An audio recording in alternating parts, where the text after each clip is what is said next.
우리는 살아오면서 왜 사는가라는 질문을 종종 던지곤 합니다.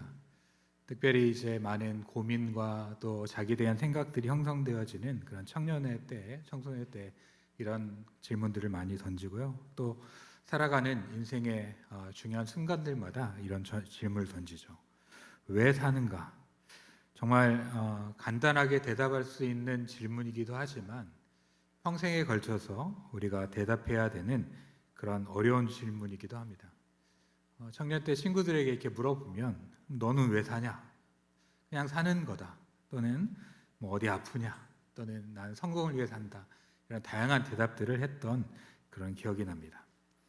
우리가 왜 사는가? 그리고 거기에 대한 그 답이 우리의 인생을 살아가는 데 있어서 중요한 질문과 답이 됩니다. 이 질문에 대해서 우리가 생각하고 답하는 것이 우리의 인생이 되는 것이죠.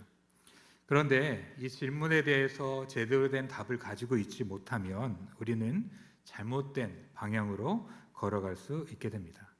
내가 사는 이유 그리고 인생의 목적에 대해서 잘못 이해하고 살면 결국 실패와 후회로 점천되는 삶을 살아가게 되는 것이죠.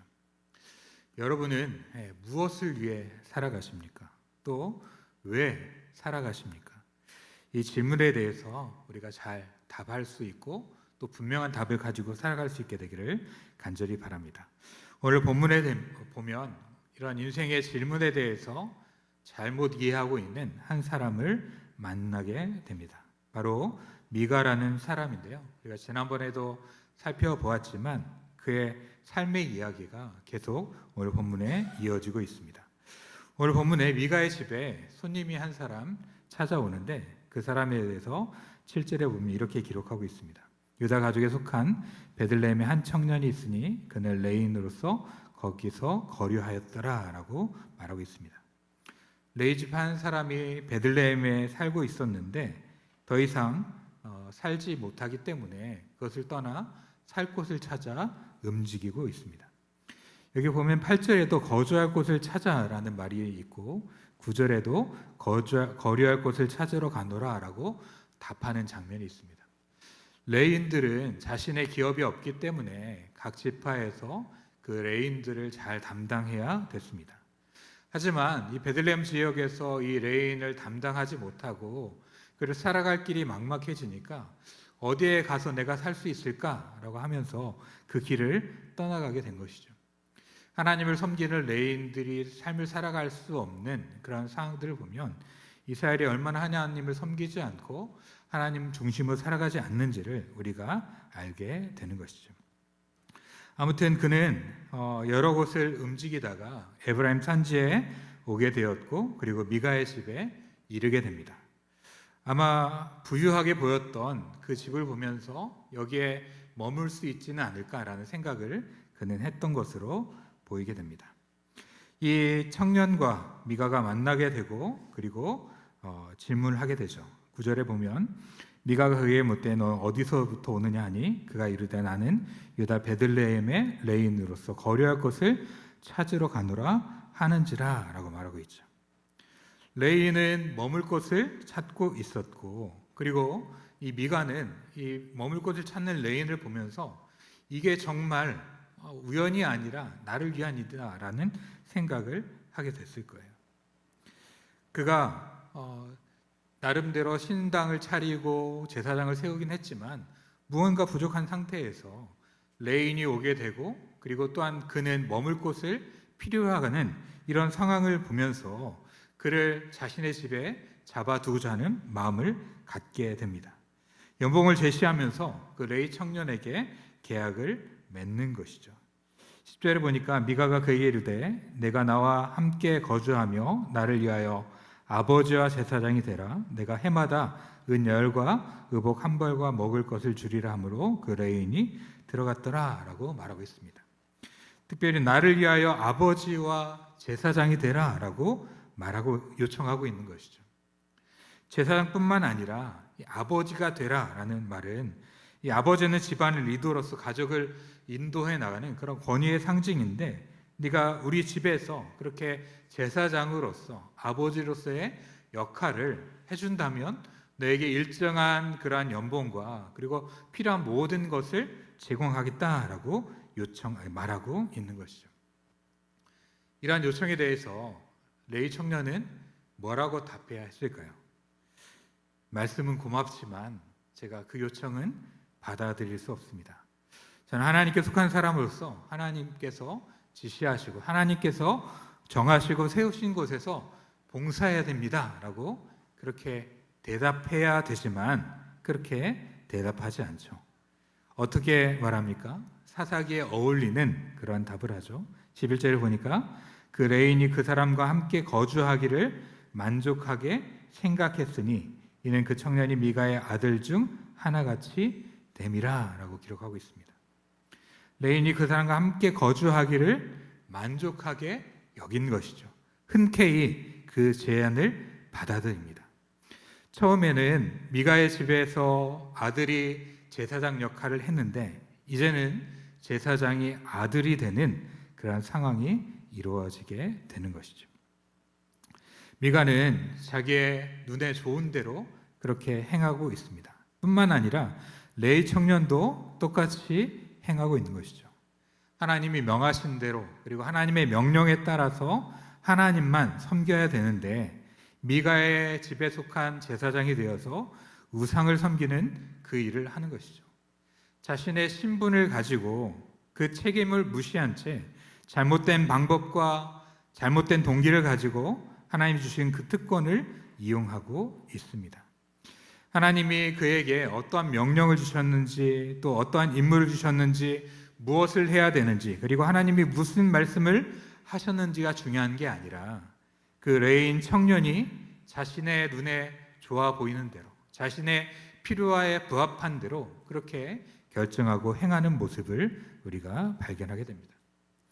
17장에서 한 가정에 타락하는 모습뿐만 아니라 레인이 타락하는 모습을 함께 보는 것이죠.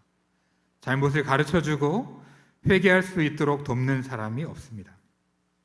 그 역할을 해야 되는 레위 사람조차도 자신의 사명과 관계없이 미가가 제안하는 그 달콤한 제안에 그 제안을 받아들이고 미가를 위한 한 가정의 우상의 제사장이 되는 것을 거리낌 없게 받아들이는 모습을 보게 되는 것이죠. 여기서 이런 질문을 하게 됩니다. 미가는 왜 이렇게 자기 아들을 제사장으로 세우는 것으로 모자라서 굳이 레위 사람까지 자기 집으로 끌어들여서 제사장으로 세운 것일까? 신당을 세우고 신상을 세우는 것뿐만 아니라 에봇과 드라이브민을 만들고 그리고 자기 아들을 제사장으로 세운 것에 만족하지 않고 레위 사람이 오니까 그 사람까지 제사장으로 삼아서 자기 집에 제사장으로 삼았던 것일까요? 도대체 무엇을 위해서 어떤 목적을 가지고 이렇게 했던 것일까요? 그 이유에 대해서 오늘 본문 13절은 이렇게 답하고 있습니다. 13절 같이 한번 읽어볼까요? 시작. 이에 미가가 이르되 레인이 내 제사장이 되었으니 이제 여호와께서 내게 복 주실 줄을 아노라 하니라. 아멘. 그가 왜 이렇게 했을까요? 하나님이 복 주실 거라고 생각했기 때문이죠. 하나님의 말씀과 하나님의 뜻과 또 하나님의 방법과는 상관없이 내가 이렇게 하면 내가 하나님께 복을 받을 것이다 라고 생각했던 것이죠. 그의 어머니가 자녀를 향한 그 저주를 철회하면서 그 돈을 다시금 하나님께 돌리면서 내 자녀가 여호와께 복받기를 원한다 라고 했던 것처럼, 그리고 복받기 위해서 나름대로 신상을 세우고 그리고 에봇과 드라빔을 만들고 자기 아들을 제사장으로 삼았던 것을 넘어서서 이제 레위 사람까지 제사장으로 세운다면 내가 복받을 것이다, 하나님께 이렇게 하면 복받을 것이다 라는 것이 그에게 있었기 때문에 그는 이 모든 일을 행하고 있습니다. 그가 행하는 그 모든 일의 목적이 무엇입니까? 그 중심이 무엇입니까? 바로 자기 자신이죠. 하나님을 위한다라는 대외적인 명분은 있지만 그 중심을 바라보면 그 중심에는, 그 목적에는 자기 자신이 있었던 것이죠. 미가는 자신에게 복을 줄 수 있는 것이라면 무엇이든 다 하는 것이죠. 하나님이 원하시는 것이 무엇인지 알지 못한 채 복을 받을 수만 있다면 이러한 것도 하고 저러한 것도 하겠다라는 그러한 중심이 그에게 있습니다. 그의 인생의 목적에 대한 잘못된 답을 가지고 있었고, 그 답은 나를 위해서라면 무엇이든 할 수 있었다라는 것입니다. 인생의 답을 나에게 두고 내가 중심이 되어서 나를 위해 살아가는 그의 어리석고 그리고 한계가 있는 모습을 바라보게 됩니다. 우리도 얼마든지 이와 같을 수 있고, 이 세상에 있는 많은 사람들이 이러한 잘못된 목적을 향해 살아가게 됩니다. 내가 인생에서 성공할 수만 있다면 어떤 것이든 할 수 있다라는 목적을 상정한 사람은 성공을 위해서 뭐든지 하죠. 그리고 성공에 방해되는 어떠한 것도 다 제거하기 위해 애씁니다. 그것이 도덕적으로 문제가 있고 윤리적으로 문제가 있고 그리고 법적으로 문제가 있다 할지라도 나의 성공에 방해가 된다면 그 모든 것들을 제거하고 성공에 도움이 된다면 어떤 것도 할 수 있다라고 말하며 성공에 집착하며 살아가다가 결국은 하나님에게서 멀어지고 비참한 인생의 말로를 경험하게 됩니다. 삶의 목적을 자녀에게 두게 된다면 자녀가 기뻐하는 순간도 있지만 결국은 그 자녀가 자신을 실망케 하고 그리고 인생의 허무함을 느끼는 순간이 있게 되는 것이죠. 삶의 목적이 돈이 되고 또 기타 여러 가지 권력과 또 다양한 것들이 목적이 되게 될 때 결국 그것으로 채워지지 못하고 그것을 위해 모든 것을 희생했다가 결국은 허무하게 되는 순간을 맞이하게 되는 것입니다. 우리가 왜 사는가, 무엇을 위해 사는가 이것을 고민하게 될 때 우리의 삶의 목적, 우리의 삶의 이유에 대해서 잘 생각하고 살아야 됩니다. 하나님께서 나와 여러분에게 주신 삶의 목적이 있다는 것을 분명히 인식하며 살아가야 되는 것이죠. 하나님의 주신 삶의 목적이 아니라 자신을 위한 목적으로 살아가서는 안 됩니다. 하나님의 말씀과 상관없이 하나님의 말씀과 반대되는 그 모든 것들을 행하면서 하나님께서 그래도 나에게 복 주실 거라고 착각하며 살아가서는 안 되는 것이죠. 이 미가뿐만 아니라 레위 청년도 마찬가지입니다. 레위 청년은 자신의 어떠한 목적으로 살아가야 되는지 알지 못했습니다. 사명을 따라 삶을 꾸려가는 것이 아니라 자신이 원하는 것을 위해서 자신의 삶의 그러한 만족을 위해서 하나님이 허락하신 자신의 그런 지위와 직분들을 이용하는 것이죠. 앞뒤가 뒤바뀐 그런 인생을 살아가고 있습니다. 하나님이 계획하신 것, 하나님의 목적을 위하는 것이 먼저여야 되는데 나에게 필요한 것을 채우기 위해서 하나님의 목적과 하나님이 계획하신 것은 두지 않는 것이죠.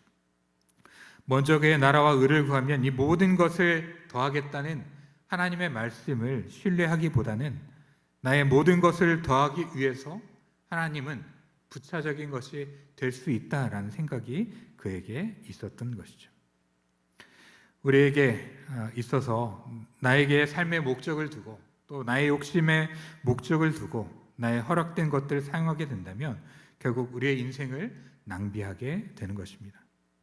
하나님 주신 삶의 목적을 다른 것으로 바꾸지 않는 저와 여러분이 되기를 간절히 바랍니다.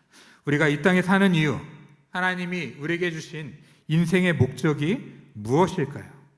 우리는 멸망받는 존재였고 멸망받아 마땅한 존재였습니다. 하지만 하나님께서 우리를 구원하기 위해서 예수 그리스도를 보내어 주시고 그로 말미암아 우리를 구원하시고 우리의 삶을 완전히 달라지게 하신 것이죠.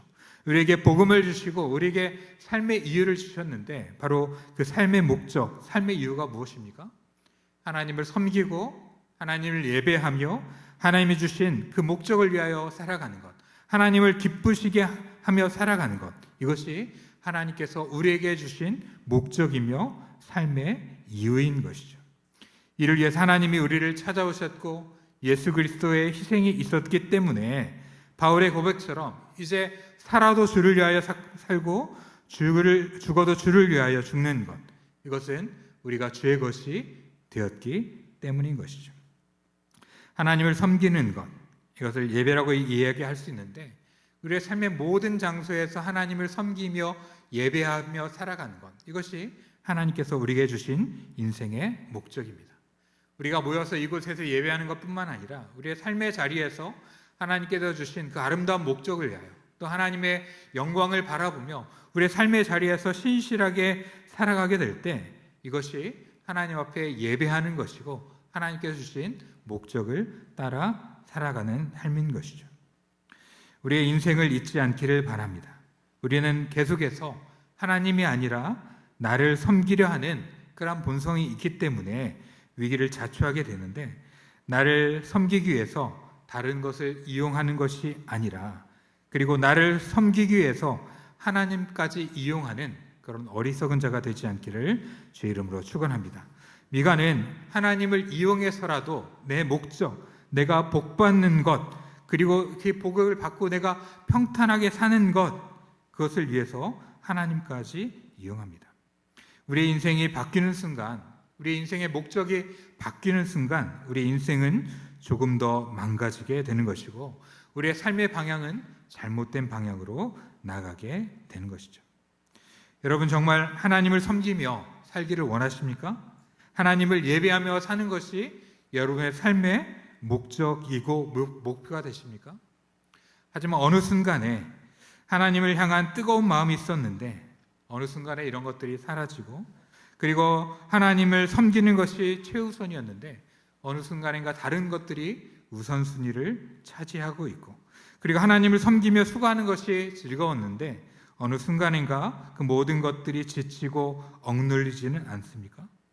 그렇다면 하나님을 향한 우리의 마음을 회복할 수 있게 되기를 주의 이름으로 축원합니다. 하나님이 어떠한 분이신지를 우리가 기억하며 하나님의 크심과 하나님의 위대하심을 우리가 깨닫게 될 때 우리의 삶의 목적을 다시금 회복할 수 있게 되는 것이죠.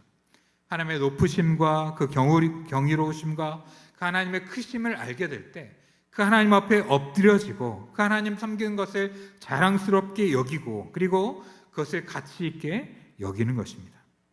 하지만 하나님을 크게 바라보지 않고 하나님을 그저 그런 분, 내가 필요할 때 나에게 도움을 줄 수 있는 분, 내가 요청할 때 언제나 끌어올 수 있는 분, 그런 분으로 생각하게 된다면 우리의 삶은 틀어지고 우리의 삶의 목적은 달라지게 되어 있습니다. 미가는 크고 놀라우신 하나님을 알지 못했고 성경에서 말씀하신 이스라엘 역사 가운데 행하신 그 하나님을 알지 못했고 그 하나님을 작은 하나님으로 만들어 버렸습니다. 우상 정도의 하나님으로 만들어 버린 것이죠. 내 생각대로 할 수 있고 내 마음대로 할 수 있고 나를 위해서라면 언제나 움직여야 되는, 그리고 하나님이 꼼짝달싹 못하게 하는 그 모든 환경을 자신이 조성했다고 생각하면서 하나님을 그렇게 제한하며 하나님을 작은 하나님으로 만들어 버린 것이죠. 우리가 하나님을 어떻게 바라보느냐에 따라서 우리의 삶이 또 우리를 향하신 하나님의 뜻이 그것을 파악하는 것이 달라질 수 있다는 것을 여러분이 꼭 기억할 수 있게 되기를 바랍니다. 하나님의 크심과 하나님의 광대하심과 하나님의 놀라우심을 우리가 알게 된다면 그 하나님 앞에 엎드려지게 될 것이고 그 하나님의 말씀에 귀 기울여 듣게 될 것입니다. 하지만 하나님을 그 크게 여기지 않고 성경의 하나님을 깨닫지 못한 채 그저 내가 필요할 때 필요를 채워주시고 내 뜻에 따라서 얼마나 언제든지 좌지우지할 수 있고 나를 위해서라면 무엇이든 할 수 있는, 나를 위해서만 할 수 있는 그런 하나님으로 만들어 버리게 된다면 결국 우리는 하나님을 잘못할 뿐만 아니라 우리의 인생의 목적을 잘못 생각하게 될 수 있는 것이죠. 우리는 하나님 앞에 주인이 아닙니다. 우리는 철저하게 종이며 작은 자인 것이죠. 그렇기 때문에 우리는 종으로서 주인 되신 하나님의 그 목적을 따라가야 되지만 우리가 주인이 되려고 하며 하나님을 종과 같이 여길 때 이스라엘의 수많은 종교적 지도자들과 이스라엘 백성들이 하나님을 하나님으로 여기지 않고 하나님의 주인 되심을 인정하지 않고 자신이 주인 되고 하나님을 그 아래 두려고 했을 때 결국 이스라엘이 어려움 가운데 살아왔던 역사를 우리가 잘 알고 있습니다. 하나님을 제대로 섬기기 원한다면 그 하나님을 제대로 아는 것이 필요하고 나에게 주신 삶의 목적, 삶의 이유를 잘 바라봐야 될 줄 믿습니다. 오늘 본문에 나오는 미가와 그리고 레위 청년은 하나님을 바라본 것이 아니라 자신들의 삶만을 바라보았고 그리고 자신의 삶을 위한 도구로 하나님을 바라본 것이죠. 그래서 신당을 만들고 신상을 만들고 다양한 것들을 세우고 그리고 이제 레위 사람을 통해서 자신의 집에 제사장까지 세우면서 이제 모든 것들이 다 이루어졌으니 이제 하나님께서 내게 복을 주실 것이고 나는 이 복을 누리면 되고 이 복을 누리는 것이 내 삶의 전부이다 라고 그렇게 착각하며 살아가는 어리석은 모습을 보이게 됩니다. 바라기는 이런 어리석음이 우리 가운데 있지 않기를 간절히 바랍니다. 여러분, 무엇을 위해 사십니까? 누구를 위하여 사십니까? 하나님을 위한다고 하면서 나 자신을 위하는 그런 어리석은 자가 되지 않기를 간절히 바랍니다. 복음서에 보면 어리석은 부자가 많은 풍성한 곡식을 거둔 후에 나를 위하여 곡간을 짓고 나를 위하여 무엇을 하고 나의 영혼아 평안하라 했지만 하나님께서 그 모든 것을 걷어가시면 이 모든 것이 네 것이 되겠느냐라고 말씀하셨던 그 비유의 말씀을 기억하실 것입니다. 이스라엘 백성들이 자기 소견에 옳은 대로 살았던 전형적인 모습을 우리가 이 사건을 통하여 보게 됩니다. 미가와 레위 청년이 자신의 목적을 위하여 자기의 소견에 옳은 대로 자기가 주인이 되어 살아가는 어리석은 모습을 보게 되는 것이죠. 바라기는 우리의 위치가 주인이 아니고 내 삶의 목적이 나가 아니라는 사실을 기억할 수 있기를 간절히 바랍니다. 왕이 없는 때에 자기 소견에 옳은 대로 행하는 자가 아니라 우리의 유일한 왕 되시며 우리의 삶의 목적 되시는 분이 하나님인 것을 기억하면서 어떻게 하면 그 하나님을 위하여 살까? 어떻게 하면 나 중심성을 꺾고 하나님 중심성으로 살 수 있을까? 하나님의 그 놀라우신 은혜와 그 광대하심과 그 능력이 얼마나 크신지를 우리가 깨닫고 그 앞에 아무것도 아니고 그리고 아무것도 아닌 우리 존재에게 그러한 긍휼과 구원과 은혜와 자비와 사랑을 베푸시는 하나님의 크신 사랑과 은혜를 깨달으며 그 하나님을 위하여 살아가는, 먼저 그의 나라와 의를 구하며 하나님만을 위하여 살아가는 저와 여러분이 될 수 있기를 주님의 이름으로 축원합니다. 같이 기도하겠습니다. 사랑과 은혜의 주님, 이스라엘의 왕이 없으므로 사람마다 자기 소견에 옳은 대로 행하는 전형적인 모습을 보게 됩니다. 미가는 자신을 위하여 종교적인 많은 것들을 행하였지만 하나님을 위한 것이 아니라 자기만을 위한 것이었고 하나님을 작은 하나님으로 우상과 같은 존재로 만들어 버렸습니다. 또한 이 모든 것들을 가르치고 그리고 책망해야 될 레위인도 자신의 만족을 위하여, 자신이 거류할 곳을 위하여, 자신의 삶을 위하여 그 모든 것들을 포기하고 자신이 중심이 되어 살아가는 모습을 보게 됩니다. 바라기는 우리가 믿음 가운데 살아가며 삶의 목적이 나를 위한 것이 되지 않기를 간절히 바랍니다. 내가 주인이 되고 내가 목적이 될 때 우리는 잘못된 삶을 살아갈 수밖에 없습니다.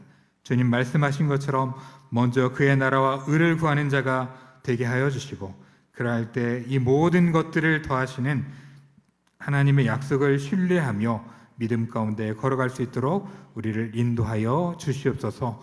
크고 놀라우신 하나님을 작고 제한적이며 그리고 우리를만을 위하는 그런 우상으로 만들지 않게 하여 주시고 성경에 있는 또 우리를 구원하신 그 하나님을, 크고 놀라우신 그 하나님을 있는 그대로 믿고 따라가며 그 광대하신 하나님 앞에 얼마나 작은 존재인지를 인식하며 그 하나님의 주신 은혜와 사랑과 그 모든 것에 감사하며 주의 영광을 위하여 살아가는 하나님의 귀한 백성이 되게 하여 주시옵소서. 살든지 죽든지 오직 주를 위하여 살아가는 주님의 귀한 백성들이 되기를 간절히 원하며 거룩하신 예수님의 이름으로 기도합니다.